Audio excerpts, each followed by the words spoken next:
দেখো না, গাছে দুটো চাল কুমড়ো পেলাম, কি বানানো যায় বলো তো?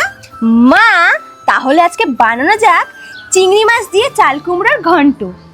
প্রথমে চাল কুমড়োটা মাঝখান থেকে কেটে খোসাটা ছাড়িয়ে নিয়ে সমস্ত চাল কুমড়োটাকে ঝিরি ঝিরি করে কেটে নেব। একে একে সমস্ত উপকরণগুলো রেডি করে নিয়েছি। এবারে শিলনোড়ার সাহায্যে গোটা জিরে আর আদা ভালো করে বেটে নিয়ে লবণ হলুদ দিয়ে চিংড়ি মাছগুলো ভালো করে মাখিয়ে রেখে দেবো। কড়াইতে পরিমাণ মতন সর্ষের তেল দিয়ে তেলটা ভালো মতন গরম হয়ে এলে লবণ হলুদ মাখানো চিংড়ি মাছগুলো তেলের মধ্যে দিয়ে ভালো করে ভাজা ভাজা করে একটা পাত্রে তুলে নিই। আবারও কড়াইতে দিয়ে দেব কিছুটা পরিমাণ সর্ষের তেল। তেলটা ভালো মতো গরম হয়ে এলেই ফোড়নে দিয়ে দেব তেজপাতা, শুকনো লঙ্কা, পাঁচফোড়ন, গোটা জিরে দিয়ে কেটে রাখা আলুগুলো দিয়ে ভালো করে ভেজে নিয়ে বেটে রাখা সমস্ত মশলাটা দিয়ে দেবো।